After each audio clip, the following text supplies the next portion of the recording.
The German economy is in trouble.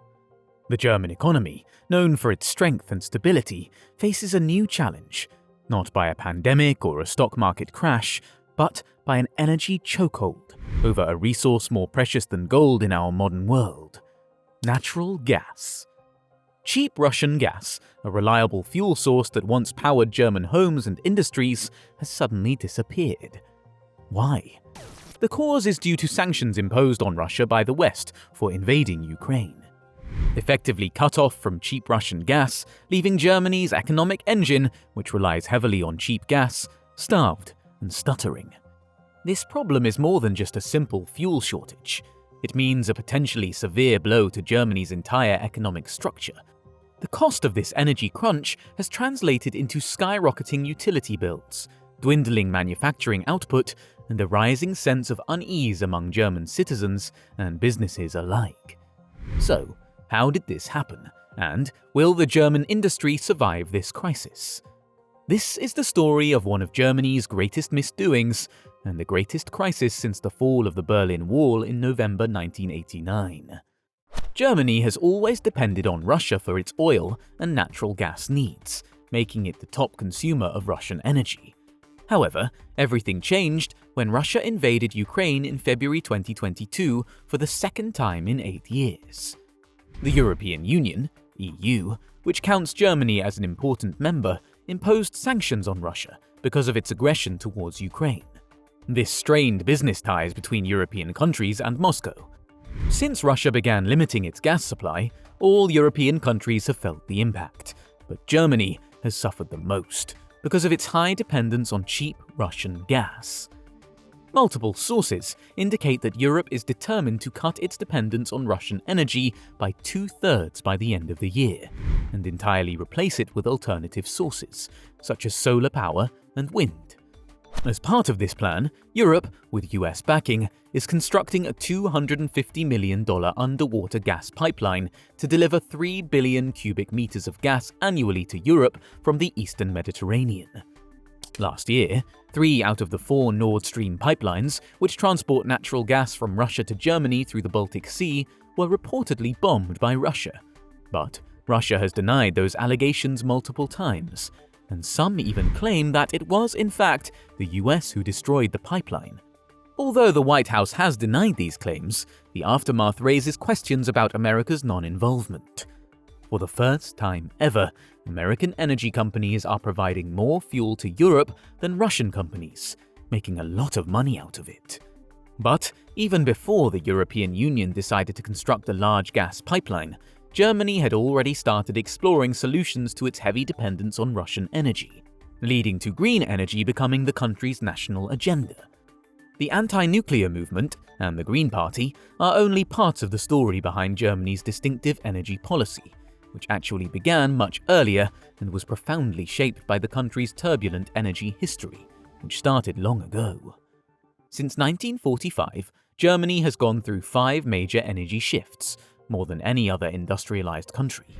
The first was the rise of oil, a pan-European phenomenon, but one in which no country participated more powerfully than West Germany. The second shift was towards nuclear power.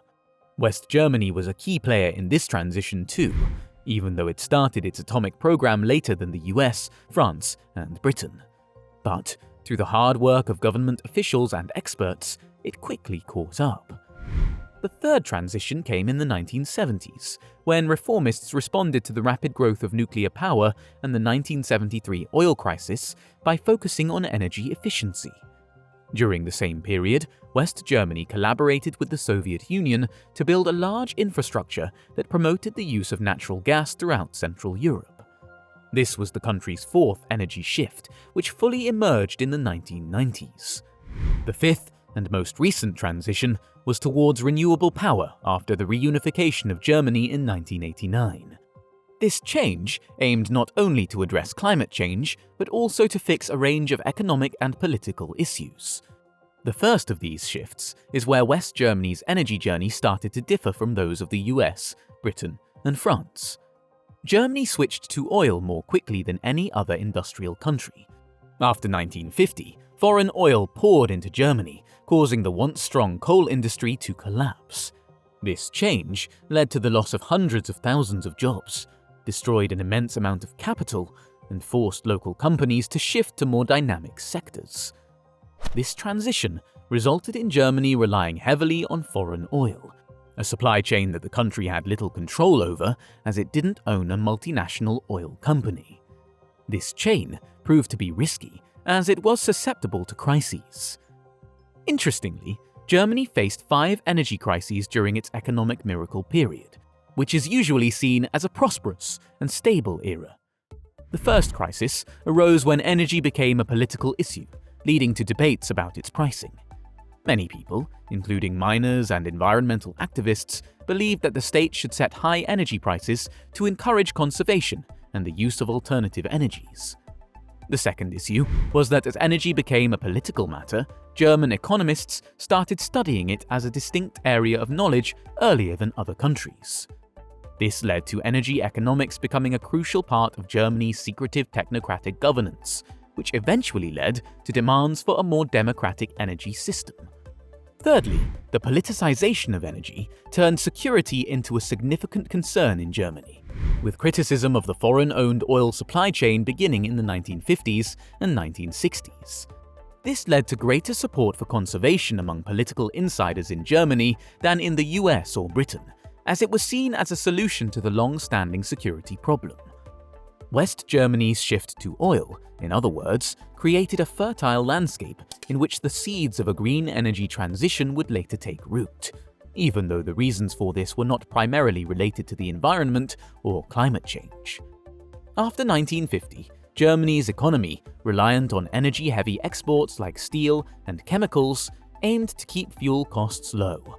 However, as the global economy changed and these industries faced foreign competition, German leaders started looking for new sectors that could thrive in the international market.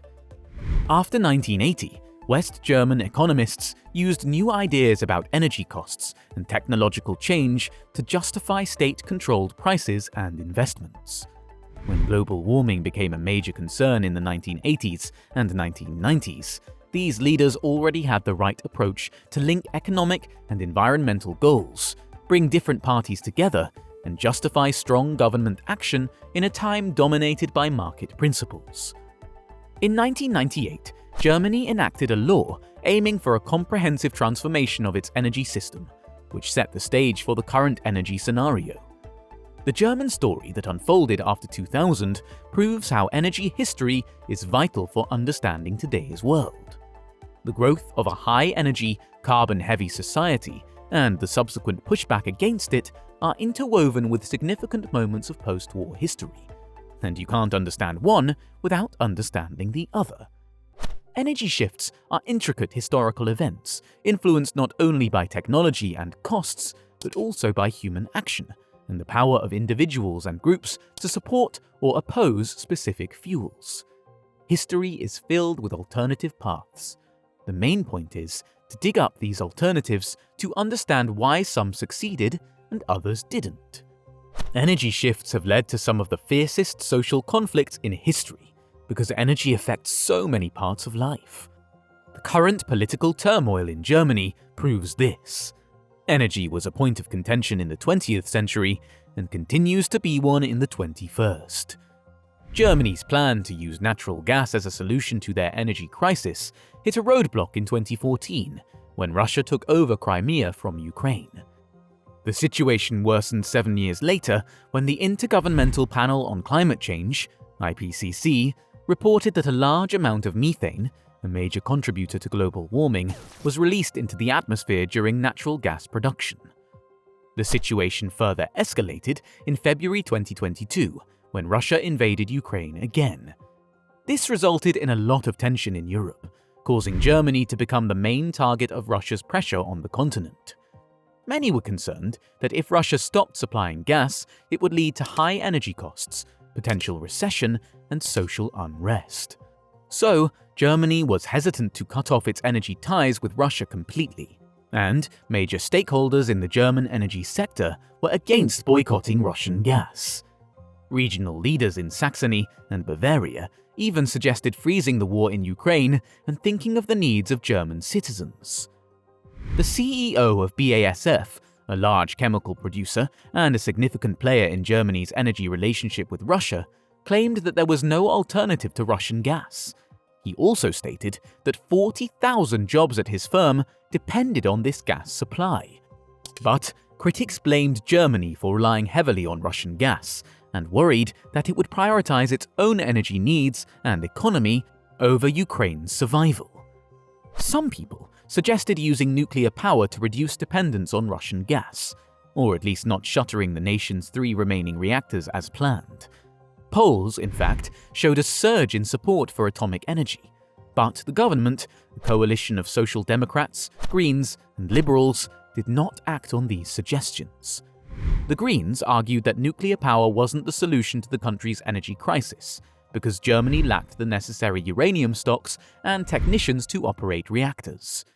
On the flip side, the Russia-Ukraine crisis could speed up Germany's green energy transition, which began in 1998.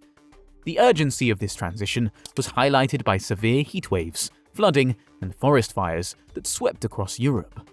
These events confirmed the warnings of the Intergovernmental Panel on Climate Change, IPCC, and showed the urgent need for alternative energy. By the start of 2022, Germany faced a critical moment, as put by the new Social Democratic Chancellor Olaf Scholz, similar in impact to the years 1945 and 1989. According to Chancellor Scholz, the energy crisis could lead to a complete change in the country's energy structure, if there's enough political will. National energy systems are complicated structures, linked to different parts of the world. They usually change slowly, but when change happens, it often starts in a crisis. The situation in Germany shows that transforming energy systems needs more than new technology and cheaper alternative fuels. Politics play a major role in these changes, influenced by concerns about safety, social stability, growth, power, and climate change. Because energy is a big part of everyday life and is connected to all parts of our society, changing an energy system means fundamentally changing the systems of how a country operates.